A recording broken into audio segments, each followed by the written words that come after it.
Fala galera, sejam bem-vindos ao canal, aqui é o J Lima do canal Pobre Investidor. Bora falar um pouco aqui do TRXF11, né? Um fundo aí que tá comprando tudo, né? Tá comprando até galinheiro por aí, né? Então tá uma correria danada nesse fundo, né? Vamos falar um pouquinho dele, vamos falar um pouco da queda dele também, né? No final, vamos dar uma olhada no gráfico dele aqui, pra gente ver a oportunidade ali, né? Certinho ali pra que talvez seja a hora que ele está dando de uma ótima oportunidade de entrada, ok? Então bora pro vídeo. Galera, antes de começar o vídeo, não se esqueça de se inscrever no canal, ajuda bastante a fortalecer o canal, ok? Bora lá. TRXF11, galera, é um fundo bem interessante. Eu simpatizo com ele. Já tentei comprar ele algumas vezes, não faltou verba para isso. E esperando oportunidade. Qualquer fundo hoje, galera, eu só compro se tiver oportunidade de compra. O fundo começar a ficar interessante para comprar. Caso contrário, não tenho interesse em comprar fundão. Geralmente esses fundos de tijolo pagam pouquíssimo, né? É uma rentabilidade muito baixa em relação a Selic, né? A Selic é muito elevada. Então o CDI fica muito interessante, né? Então não vale muito a pena fazer compra nesses fundos, né? Eu não vejo motivação nenhuma para isso. Muita gente fala, ah, mas é uma estratégia. Beleza, cada um tem uma estratégia. A sua estratégia é comprar esses fundos, não tem nenhum problema, né? Isso aí não... Cada um tem uma estratégia. A minha estratégia é dividendo, né? Tem uma boa rentabilidade. Então esses fundos não encaixam no meu perfil. Meu perfil é um pouquinho mais arriscado um pouco, tá? Tanto que meus ativos têm um pouco de risco a mais. Mas eu tenho um fundo de tijolo na carteira também, vou tentar colocar o TRXF, que eu acho que está dando uma oportunidade de compra, né? Depois vamos dar uma olhada ali até que ponto que ele pode chegar ali, né? Então, olha uma análise gráfica ali que a gente pode ver um ponto ali de colocar algumas ordens ali que fica bem interessante, ok? E mais pelo dividendo que ele paga. Então, fundo de tijolo geralmente ele estica muito, né? Daqui a pouco ele está muito acima do VP e o pessoal está comprando. Eu não vejo vantagem nenhuma, já fiz isso aí no começo, não entendia muito bem. Depois que eu entendi o jogo, como é que ele funciona. E não vale a pena, tá? Muita gente já coloca porque começa a assistir vídeo, lembrando, um vídeo é só para você ter uma noção mais ou menos do que está acontecendo, tá? Ele não vai, você não leva ele como uma indicação nem de compra nem de venda, igual que eu não dou indicação nem de compra nem de venda para ninguém, tá? Então eu vou fazer só dar uma passada aqui, que é a minha estratégia mesmo, só compro se ele me der oportunidade de compra, ok? Então cada um eu tenho o meu limite para fazer uma entrada, tá? Caso contrário, não entro, não vale a pena. Eu preciso de preço para comprar. Então preço para mim é importantíssimo, tá? Então preço, depois eu tenho que ver a capacidade que ele tem de gerar o dividendo, né? Como é que ele faz isso, né? Se é viável, se é sustentável ou não. Qualquer movimentação ali meio esquisita, eu já não tenho mais interesse em manter o fundo, ok? Então essa é a minha posição em relação a fundo, a muitos fundos que tem por aí. Então, bora lá. Então o TRXF ele fechou aqui 93 centavos, R$ 93,75. Então, nos últimos 12 meses já 14% e abaixo do VP. VP eu levo isso aqui só como uma referência só, tá? Mas eu não levo muito a fundo isso aqui não. É mais uma referência. Você está abaixo do valor patrimonial, só isso, mais nada. Liquidez diária. Não, a liquidez de 7, quase 8 milhões de negócios por dia. Então o fundo tem uma liquidez fantástica, né? Então a liquidez no fundo, para quem está começando, isso interfere aonde? Na hora que você vai vender, né? No vídeo que você vai vender o fundo, se tem gente comprando ou não. Se tiver uma liquidez muito baixa, fica mais difícil de você fazer a venda. Isso mesmo porque é pequeno, tá? Se pegar um fundo com liquidez muito baixinha, até para você fazer a venda não é fácil, tá? É meio complicado. A variação de 11% dos últimos 12 meses. Então, aqui esse fundo, galera, na sexta-feira, dia 19, ele soltou até um fato relevante. Soltou um fato relevante aqui. Deixa eu ver aqui. Soltou um fato relevante aqui, tinha um rebalanceamento de carteira, né, do índice internacional do FTSE Russell, que teve esse rebalanceamento e teve essa movimentação forte de queda. Mas beleza, daqui a pouco nós vamos falar sobre isso, né? Essa queda desse rebalanceamento. Vamos dar uma passada no relatório também, porque o relatório tem muita coisa, nós vamos dar só uma passada por cima aí para o vídeo não ficar longo, porque o vídeo longo não é muito interessante. Então tem que dar uma passando por cima de tudo o mais rápido que puder. Então a queda de 19 foi muito forte, tá? Então a queda, daqui a pouco nós vamos dar uma olhada no gráfico lá para vocês terem uma noção. Então foi muito forte. Então galera, o fundo que tem aqui já 204 mil cotistas, né? Eu já vou passar aqui para não passar no relatório, tá? Então um valor patrimonial de R$100,73. Então tem um patrimônio aí de 3 bi. Tá? Então um fundo bem interessante. Ele vem sempre pagando esse dividendo aqui de 0,93 centavos. 93 centavos por cota, que pelo valor, tá, dele já começa a ficar interessante, tá, para você adquirir esse fundo. Agora eu já estou começando a olhar para ele agora, que estava esperando essa oportunidade já faz muito tempo, tá. Muitas vezes o pessoal fazia vídeo, o TRXF estava mais de R$100. Não, que eu vou encher o carrinho, tal. Galera, tome muito cuidado com esse negócio de encher o carrinho. Então, uma pessoa que está enchendo o carrinho, ela tem outra visão, talvez não seja a sua, né? Então, você tem que fazer um levantamento. Eu busco preço, tá? Se ele tiver preço, ele fica interessante para mim. Se não tiver, nem olho na realidade, ok? Então, o número de cortistas dele vem subindo ao longo dos anos, desde 2020 para cá, né, que era 12 mil apenas em 2020, hoje já está em 204, né, então foi bem, já aumentou muito desses 5 anos, né, então a vacância dele é baixa, né, bem baixa mesmo, quase nada, né, e é um fundo interessante. Aqui vem uma briga aqui no CDI, que é difícil o fundo bater o CDI, né, muito difícil.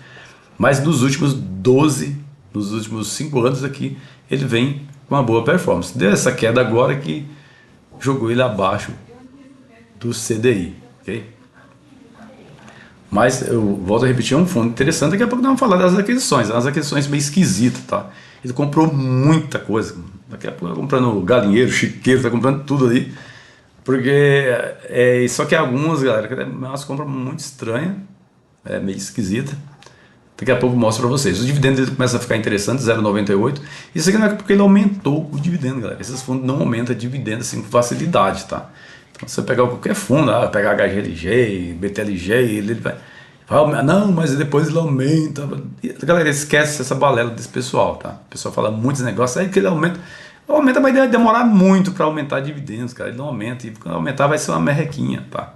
Então, esses dividendos, na realidade, de repente pode até cair, né? Se começar a fazer muita emissão, isso aí, de repente até dá uma oscilação aí para baixo aí, que complica muito, tá? Então eu busco o preço, tá? Esse negócio e o dividendo também, tá? Então quando o preço cai muito, o dividendo começa a ficar interessante. É o caso dele aqui, tá? Então a cota de R$93, o dividendo dele fica muito interessante. Aqui os dividendos que ele vem pagando aqui, tudo mês, sempre ele está pagando 93 centavos. Às vezes dá uma esticada porque tem uma política ele faz muita negociação, muitas vendas, e às vezes algumas vendas dão um bom retorno, dão um bom lucro, né? E ele vai e distribui para os cotistas em tempos. Mas ele vem sempre pagando 93 centavos, tá? Então é um fundo bem interessante. Tem muito imóvel comprando a rodo, tá? Então tá comprando muita coisa. Então aqui ele vai falar desse fato relevante aqui, do balanceamento de carteira, tá? Esse aqui eu vou deixar para o final para falar aqui sobre quando estiver fazendo a análise gráfica dele aqui, dá uma olhada no gráfico para ver ponto interessante de entrada. E vamos falar a respeito desse balanceamento de carteira. Vou dar uma passada aqui, galera, no relatório dele. O relatório dele aqui é um relatório de novembro, é um relatório atual, tá? Já é atualizado já. Então é bem interessante. Não vou passar tudo, tá? Vou passar só alguns pontos mais interessantes nas compras, tá? Então logo de cara que ele já coloca os destaques do mês, né? Que teve no dia 25 de novembro, houve a conclusão da venda do imóvel do Açaí Goiânia, né? Tem uma negociação aí. Desde o mês de agosto foi concluída. A transação foi concluída pelo valor de 89 milhões, com expectativa de lucro de 0,58 centavos por cota. Você vê que ele sempre vai fazendo isso, porque ele tem muito imóvel, é muita coisa, porque os imóveis dele não é igual o galpão logístico, né, galera? Não é aquela coisa assim que é grande, aquelas coisas, tudo coisa de mercado, das cidades, tudo. Então, ele compra e futuramente começa a fazer esse giro na carteira, né? Então começa a fazer venda, né, com um lucro de capital bem interessante, vai ter um bom lucro, e futuramente isso aqui deve ser distribuído para os cotistas. A transação representa uma taxa de retorno de 15% ao ano, correspondente a um CDI de 145%, um retorno líquido de 145% do CDI. Tá? Então o que esse fundo faz. No dia 10 de novembro, também coloca aqui também que foi concluída a aquisição de uma loja do Açaí Atacadista São Bernardo do Campo, 92 milhões. Tá? Então é assim, funciona, ele não para, é constante. Ele vai falar sobre o dividendo da distribuição mensal, que foi 0,93. E é isso, o pagamento é realizado no dia 12, nada mais do que isso. Tá? Aqui ele vai falar sobre o comentário do mercado tal, e assim por diante. Comentário sobre a gestão também, né? Algumas aquisições que ele fez, tá? Então ele fez um número de aquisições. O que está aqui no relatório, na verdade, não, é só um pouquinho do que tem, né? Porque aqui no investidor 10 aqui você vai ver. Isso aqui tudo é fato relevante, tá vendo? Uma página aqui de fato relevante, tá? Passa outra página aqui, fato relevante, tudo fato relevante. Aqui que deu relatório, tá? Mas tudo fato relevante, é muita coisa, é muita compra desse fundo, né? Aqui também a aquisição do imóvel varejista, né? Do Açaí também através de São Bernardo do Campo, que ele vai falar, contrato de locação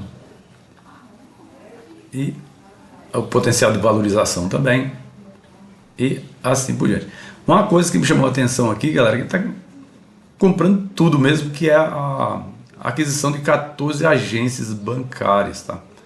Isso aqui que eu achei meio estranho, tá? Eu não gostei dessa compra, porque assim, agências bancárias, a gente sabe que está no final da vida, apesar que aqui no Brasil pode ressuscitar isso, né? Porque até que ele coloca aqui embaixo, tá?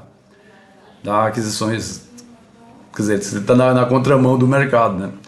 Porque segundo a tese dele, essas agências da Caixa, por exemplo, foi a agência da Caixa Econômica Federal, tá aqui, ó.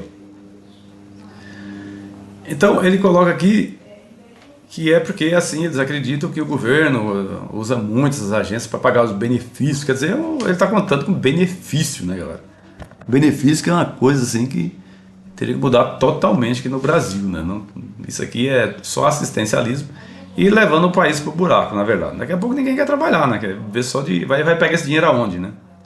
Onde é que vai buscar essa grana para ficar distribuindo para todo mundo? Quer dizer, geração mesmo de riqueza mesmo para o país mesmo, o governo não está fazendo.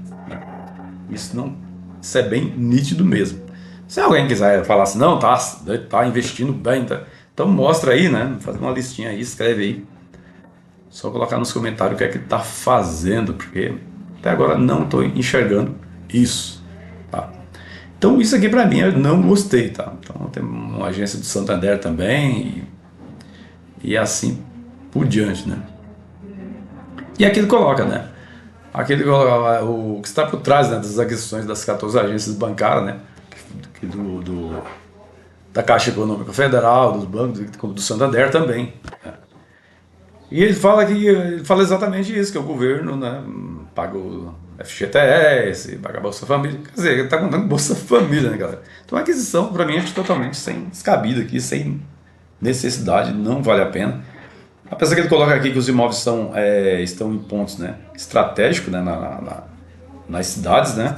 Então, cada cidade que ele comprou uma agência dessa aqui, então são bem localizadas, né? Então as demais agências estão localizadas em regiões metropolitanas estratégicas, né?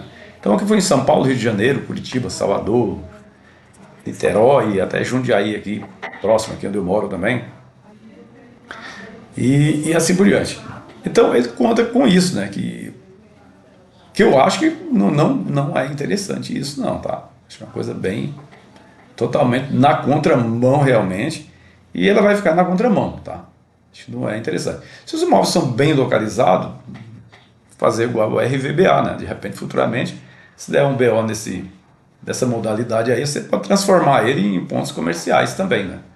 O RVBA também fez muito isso. Ele era só de agências, né? Ele foi transformando essas agências em pontos comerciais. Eu passei na região do ABC um tempo atrás e consegui ver esses imóveis, né? Que eram agências bancárias e hoje são lojas, fizeram uma reforma, são lojas bem interessante, bem localizada realmente, tá? Aqui também não passei, não consegui achar o fato relevante também, foi a aquisição de um imóvel, né, que é do Viur, né? Que o Viur é um fundo aí arrebentado, né, quebrado, justamente pela a má administração da gestão, né? Começa a alavancar muito fundo e destrói o fundo e termina levando o dinheiro dos cotistas. Então fica atento, tem muito esse tipo de coisa em fundo, tá? Então qualquer movimentação estranha tem que ficar atento, né? O restante das aquisições dele foi bem interessante, tá? Que está geralmente no segmento, né? Tem até um imóvel também, um galpão também, que agora o fundo é dono desse galpão logístico também, que é bem interessante. Aqui vai contar também qual foi a motivação para criar, né, um novo fundo, né, o SM11, né, também. Então, conta essa história. Não vou passar tudo aqui também, que nós não vamos... vai ficar muito longo o vídeo, né? Então é isso. Aqui é a DRE do fundo de novembro, tá? Então em novembro o lucro aqui subiu um pouco, né? As receitas imobiliárias dele subiu um pouquinho mais, tá? Outubro foi um pouco mais baixa, mas ele vem sempre mantendo essa média aí, em torno de 20 milhões, tá? Em torno de 20 milhões de receita, né? Aí vem tudo rendimento imobiliário, tá? As despesas, né? E o resultado da operação, que aqui em novembro gerou 84 centavos, né? Então o resultado operacional por cota gerou 84 centavos. Então você vê que ele não gera, tá? Então pode olhar aqui que é muito difícil. Eu não sei quando ele faz uma venda, tá? Você vai ver aqui, ó, talvez ele faz alguma venda no mês, ele gera uma receita maior aqui. Mas aqui nesse mês de agosto, por exemplo, ele gerou aqui R$ 1,25, setembro R$ 1,03, outubro R$ 79 e novembro 84. Mas você vê que esse fundo ele não gera, se você for colocar na ponta do lápis, ele não vai gerar o dos 93 centavos por cota. Ele tem uma reservinha ali que ele vai fazendo esse controle. Lógico que tem mês aqui que dá bastante, ele vai segurando essa reserva, tá? Então essa reserva acumulada por cota aqui em agosto, para você entender, era 58 centavos por cota, em setembro 67, 53 em outubro e agora 30 centavos. Então a reserva caiu bastante. Então fica atento, de repente pode dar uma mergulhada aí nos dividendos, né? Então fica ligado. Por isso que eu falo, para você comprar, você precisa de preço, você precisa de uma margem, né? Porque o fundo ele tem que render alguma coisa para você, né? Se você colocar um fundo lá que está rendendo 0,6 ao mês, né? Quer dizer, é interessante isso? Se for interessante para você, faça, né? Então deixa na poupança, né? Por exemplo. É um rendimento muito baixo, você está no mercado de risco com um rendimento baixo, né? Depois eu vou fazer um vídeo sobre o HGLG também, só para vocês entenderem como é que funciona isso, ok? Então, esse histórico de distribuição dele aqui também. Evolução da base dos cotistas, que a gente já tinha comentado também. Aqui o vencimento dos contratos também, 2025 aqui já encerrou, então 2026 tem uma merreca, mas não tem muitos contratos aqui não. Então só 2035 que vai ter 34% dos reajustes dos contratos, tá? 2041 sim, 50%. Então é bem longo. Então você falar, não, os dividendos daqui a pouco ele está pagando R$ 1 todo mês. Não, isso aí não vai acontecer, tá? Então por isso que precisa de preço, tá? Então alocações, né, dos recursos do fundo, então 63% é imóvel, né? 15% TRXB, né, que foi criado aqui também, e assim por diante, né? Então FIIs tem aqui 7% também, um pouco de CRI de 7%. segmento de atuações, né, e receita, uma boa parte é atacadista, outro é varejo, outra construção. Construção civil, tem um pouco de hospitais também aqui. Então, beleza, dá uma receita por fundo, tem uma concentração muito forte aqui, de 28% aqui no açaí, né, atacadista, 17% do grupo Mateus, e pão de açúcar 15%. Então, essa é a concentração dele, o resto é bem diluído. Tá? Então é isso. Até que tem que a parte, né, das amortizações, né, da dívida dele, né?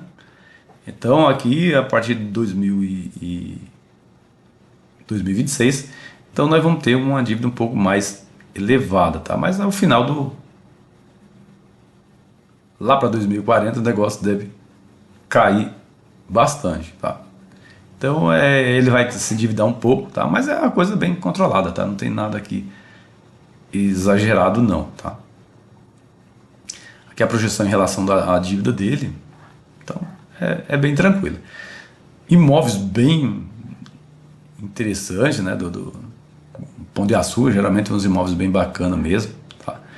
Agora só, essa do Viur foi feio o negócio, né? Essa imóvel que ele comprou do Viur foi de São Luís, parece. São Luís. Coisa muito horrorosa, né? Coisa, um puxadinho ali, meio esquisito, tá? Não gostei também, acho que ali foi um exagero. Foi mais para ajudar o Viur mesmo, né? Mas não faz sentido. Não, aqui os imóveis dele, né? Muita coisa, tá? No fundo que tem muito imóveis, muito atacado. Aqui o galpão também, tá? Loja Carrefour do Jaboatão dos Guararapes também. E é isso. E aqui mais imóvel, não para, tá? É muita coisa. Tem até a área de hospitais também aqui, né? Do Albert Einstein também aqui. Então é muita coisa que esse fundo tem. Fato relevante, vamos falar aqui do FTSE Russell também, que teve o balanceamento de carteira, que jogou a cotação do fundo para baixo, né? Então vamos dar uma olhada nessa parte gráfica aqui, que é bem interessante. Então esse fundo aqui, ele caiu, ele teve uma movimentação aqui, ele caiu para acho que vai cair para 88, 89 reais aqui, ele não caiu muito esse fundo, quer dizer, em relação ao topo dele aqui, que chegou até aqui 114 reais, né? É nessa parte aqui que eu tenho que falar para vocês. Por exemplo, 114 reais. Muita gente, galera, comprou nesses pontos, fizeram compra nesses pontos nesse fundo. Então muita gente vai estar negativo nesse fundo. Por quê? É aquele negócio que eu falo sempre, a empolgação, né? O pessoal começa a ter essa empolgação. Por quê? Porque muita gente fala, não, eu vou encher o meu carrinho porque é um fundo barato, que é 114 reais, está barato. Não tá, galera. Então um fundo de 114 reais pagando um dividendo de 90 centavos, né? Não está barato, é um fundo caro, né? Para mim é muito caro, não vale a pena comprar. Então muita gente fizeram essas compras nesses pontos aqui, ó. Eu caí nessa também, sempre falo, nem escondo isso, no HGLG também, comprei muito esticado. Os fundos também eu comprei muito esticados, tá? Não conhecia muito bem como é que funcionava, mas hoje não faço isso mais, tá? Não faço essas compras mais. Hoje o fundo aqui, galera, vou colocar no semanal, fica mais fácil da gente analisar melhor isso aqui. Então hoje mesmo eu não faço isso mais, tá? Então vou procuro sempre eu vou procurar aqui pontos de entrada, tá? Então eu vou procurar pontos de entrada e preço, né? Para mim ele vai ter que ter preço para fazer uma entrada. Se não tiver preço, eu não tenho como fazer essas entradas. Aqui, por exemplo, galera, esse fundo aqui, pela queda que ele deu na sexta, tá? Ele vai dar uma oportunidade. Se ele chegar nessa região aqui dos 91 aqui, galera, então os 92 aqui já começa a ficar interessante para fazer uma compra, tá? Muita gente já vai comprar isso logo, tá? Mas os 92, eu vou até colocar uma ordem aqui, em 92 reais, tá? Então bateu 92 ali, vou colocar uma ordem ali, vou colocar uma ordem mais embaixo aqui também. Vou colocar duas ordens, aos 91 também. Vou espalhando ordem por aqui, para ir comprando ele. Essa queda aqui, galera, TRXB, beleza, TRXB, mas do TRXB não, do FTSE Russell, por exemplo, do rebalanceamento de carteira. Mas aqui eu quero dizer isso aqui, quer dizer venda, tá? Simplesmente venda, muita venda. E tem uns pontos dele que tem venda forte, por exemplo, isso aqui é uma venda forte que aconteceu, tá? Venda forte. O cara fala, mas agora caiu muito, beleza. Mas e aqui? Caiu muito, né? Caiu bastante aqui, né? Então foi uma queda muito forte, e aqui também foi uma queda forte. Se pegar desse ponto para cá também foi uma queda bem elevada, que até que ele rompeu esse fundo, tá? Ele fez esse rompimento do fundo aqui, que pode jogar ele um pouquinho mais para baixo. Então o que é que esse fundo está dando agora? Está dando oportunidade. O fundo não aconteceu nada ainda com o fundo está tranquilo, tá? Então não tem nenhuma... Você está pensando, está acontecendo... Talvez essa queda aqui, muita gente se assustou com essas compras também, né? Porque essa das agências ali, ela deixa meio assustado, porque é umas compras assim que parece que não foi pensado. Ele está pensando em distribuição de Bolsa Família, né? Do governo federal, né? Então eu acho que é um raciocínio assim que não faz sentido, né? Não tem lógica, né? Porque você vai pensar em distribuição de Bolsa Família, né? Do FGTS do governo, esse negócio, que ele vai ter que manter as agências bancárias. Acho que essa tese aí para mim não cola, tá? Não foi interessante. E o imóvel do Viur também, com uma compra horrível, péssima. Então, é isso aí, galera. Se vocês gostaram do vídeo, não se esqueça de se inscrever no canal. Ajuda bastante a fortalecer o canal. Vou ficando por aqui. Um grande abraço a todos e até o próximo vídeo.